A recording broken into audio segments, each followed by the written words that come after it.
Nick Suzuki, excellent premier centre. Jake Evans, quatrième centre, peut-on dire. De luxe.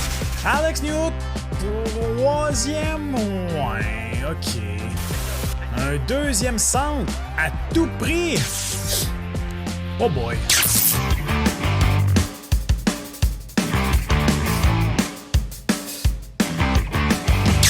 What's up tout le monde, c'est ton boy Max. La frénésie des agents libres et des transactions du début de l'été dans la LNH est derrière nous.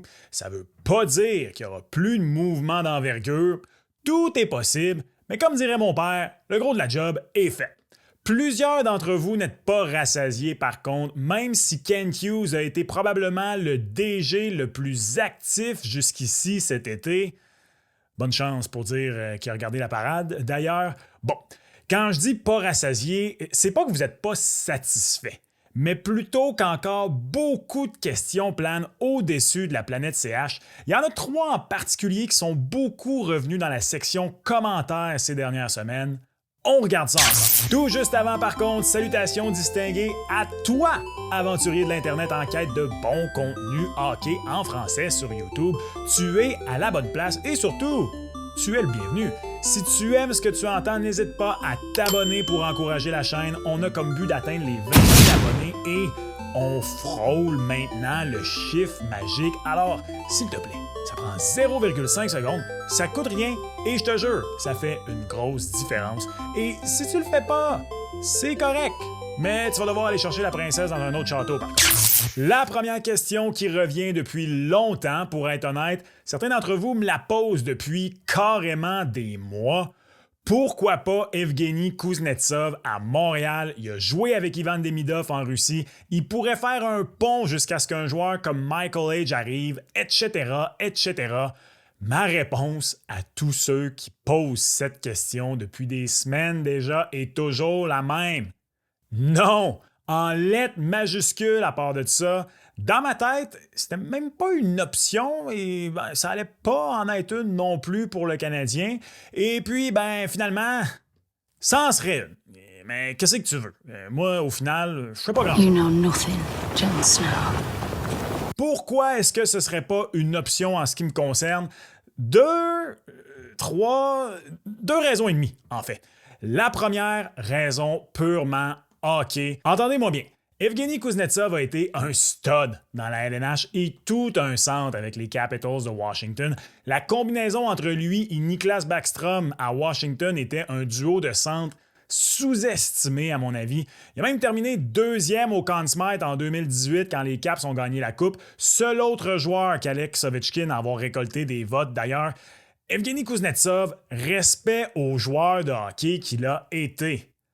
Emphase sur qu'il a été. Il est aujourd'hui âgé de 33 ans et oui, il vient de frôler le point par match en KHL, mais souvenez-vous de ses derniers coups de patin dans la LNH. 24 points en 63 matchs entre les Caps et les Hurricanes, loin du joueur au point par match qui a déjà été.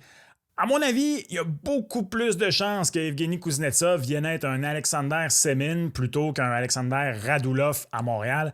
Et ajoutez à ça la raison numéro 2, hors glace. Est-ce que Kuznetsov a pleinement réglé ses problèmes? Il faut rappeler qu'il a été suspendu à 2 reprises, une fois par l'IBHF, une autre par la Ligue nationale de hockey pour des problèmes liés à la consommation de cocaïne. Peut-être que tout ça est derrière lui et surtout, je lui souhaite. Est-ce que je le prendrais à ce stade-ci? Est-ce que je prendrais le risque à ce stade-ci de la carrière de l'amener avec un groupe de jeunes à Montréal? D'ailleurs, je fais le lien entre le premier et deuxième point. Si on parlait du Kuzi version 2018, j'aurais dit oui, go, on prend le risque, ça vaut à peine. Un centre d'un point par match, OK, let's go, amène ça. Version 2025, pas sûr. Ce qui m'amène au deuxième point et demi. Si tu signes Kuzi et ça ne fonctionne pas, tu pourrais peut-être te priver d'autres opportunités durant la saison. Je suis prêt dans ce cas-là à prendre le risque de faire face à une situation similaire à la défense du Canadien l'an passé. Le CH avait remédié à la situation en cours de route avec l'acquisition d'Alexandre Carrier. Tant qu'à aller chercher Kuznetsov, donne une chance à ceux qui sont là et on adresse si jamais. Deuxième question qu'on me pose beaucoup depuis les acquisitions cette fois-ci. Le Canadien est au-dessus du plafond présentement. Comment vont-ils s'en sortir? Bon, attachez votre truc avec la broche. Parler de plafond salarial, c'est toujours un peu compliqué. On va essayer de ne pas saigner du nez. D'abord, malgré ce qui est écrit sur Puckpedia, le Canadien n'est pas au-dessus du plafond à l'heure actuelle. Pourquoi? Durant l'été, tu as droit de dépasser le plafond de 10 %. Pour la prochaine saison, le plafond est établi à 95,5 millions, ce qui veut dire que tu peux atteindre 105 millions et des poussières cet été. Avec la dernière signature au moment de l'enregistrement de cet épisode, celle de Jakub Dobeš, le Canadien est à 100 millions, 96 000 et des poussières. Et oui, ça inclut Carey Price. On y revient dans un instant. Il reste donc Jayden Struble à signer. Celui-ci, au moment où on se parle, se dirige vers l'arbitrage salarial. Ça peut toujours se régler avant. Une fois Struble signé, il devrait rester dans les eaux du 4 millions au CH. On s'entend, tu ne vas pas chercher un gros joueur à moins de donner un certain montant, un certain salaire en retour, ce qui est possible d'ailleurs. Mais disons que rien de tout ça n'arrive. Quelles sont les options pour Kent Hughes? Oui, placer Carey Price sur la liste des blessés à long terme à nouveau, ce qu'on fait depuis que Carey est pré-retraité. Sauf que tu peux le faire pendant l'été et immédiatement aller chercher ton allègement salarial et donc dépasser d'encore plus du 10 % dont on a parlé. Sauf que ça te donne beaucoup moins de flexibilité en saison. C'est pourquoi c'est très rare que les équipes font ça. Les derniers à l'avoir fait, ce sont les Caps avec Niklas Backstrom en 2022.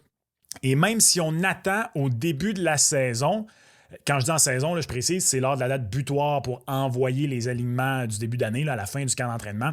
Donc, si on attend à ce moment-là pour se donner la meilleure flexibilité possible, ça peut être difficile cette année de maximiser l'allègement salarial de Price. Pourquoi? Il y a deux façons de compter l'allègement salarial. Non, c'est pas juste le montant du salaire du joueur en question qui passe sous le tapis. Option 1, le CH s'approche le plus possible du plafond sans le dépasser. Disons 95 millions. Il y a donc 500 000 de dispo. Tu soustrais ce montant du salaire du joueur, dans ce cas-ci le 10,5 millions de Carey Price. Voilà, 10 millions d'allègement. Option 2, celle du CH au moment où on se parle quand tu dépasses le plafond salarial. Peu importe le salaire du joueur, donc que ce soit Carey Price ou si ça avait été un joueur à 4,5 millions, vous comprenez le principe, l'allègement est du montant que tu dépasses le plafond. Considérant le 10 % dont on parlait un peu plus tôt, le maximum que tu peux dépasser le plafond cet été est de 9,55 millions. Au moment où on se parle, par contre, le Canadien dépasse d'un peu plus de 4,5 millions. Donc, ce serait de ce montant-là l'allègement de Price. 3 options, donc, pour Montréal pour être conforme au jour 1. Échanger pour 4,5 millions de salaire, donc se débarrasser de 4,5 millions de salaire, ce qui te met à peu près kiff-kiff au plafond. Tu places Carey Price sur la ligne de la liste des blessés à long terme. Problème est réglé, 10,5 d'allègement. Peu probable, soyons là. Dépasser encore plus le plafond, donc, exemple, une signature d'un gars comme Kuznetsov, qui à ce stade-ci, on s'entend, Kuzi revient dans le national de hockey, il ne fera pas 8 millions par année, là, pour te rapprocher du 9,55 millions que tu peux dépasser et du 10,5 millions de Carey Price. Tu places Price sur la liste des blessés à long terme, une fois le début de la saison, et tu as environ donc 9,55 millions d'allègements. Possible, encore une fois, si vous voulez mon humble avis, peu probable. Échanger Price une fois que son boni à la signature sera payé, parce que oui, son boni n'est pas encore payé, ça se fait un peu plus tard cet été, c'est fort probablement ce qui va arriver. Pourquoi? Avec la montée du plafond, tu as des équipes comme Anaheim, Chicago et San Jose qui pourraient être intéressées à prendre le contrat de Price, à qui il va rester seulement 2 millions à payer pendant la saison, qui de toute façon se paye en grande partie via les assurances, mais va quand même compter pour 10,5 millions sous le plafond salarial et donc te permettre d'atteindre le plancher salarial. Je l'ai expliqué dans un épisode précédent, mais quand tu as recours à la stratégie de la liste des blessés à long terme, si tu atteins le plafond, tout ce qui est bonus à la performance, c'est reporté à l'année suivante. La saison prochaine, le Canadien va avoir 1,8 million environ à payer de ce type de montant-là, entre autres en grande partie en raison de la folle saison de Lane Hutson. Et plus le CH avance, plus ça peut faire mal. parce que là, l'équipe va vouloir compétitionner, va probablement s'approcher beaucoup plus du plafond salarial que par les dernières années, avoir des joueurs qui valent très cher. Imaginez, Ivan Demidov connaît lui aussi une saison incroyable, atteint beaucoup de plateaux qui lui permettent d'avoir beaucoup de bonus à la performance, et l'équipe doit encore payer un gros montant, pelleter ça par en avant l'an prochain, alors qu'entre autres, le salaire de Lane Hudson va bondir. Pas idéal. En résumé au sujet du CH qui dépasse le plafond, pour tout l'été, tout est chill. La conclusion risque d'être que le contrat de Price est échangé une fois que son bonus sera payé et tout sera beau. Si vous voulez mon avis, on adressera en temps et lieu.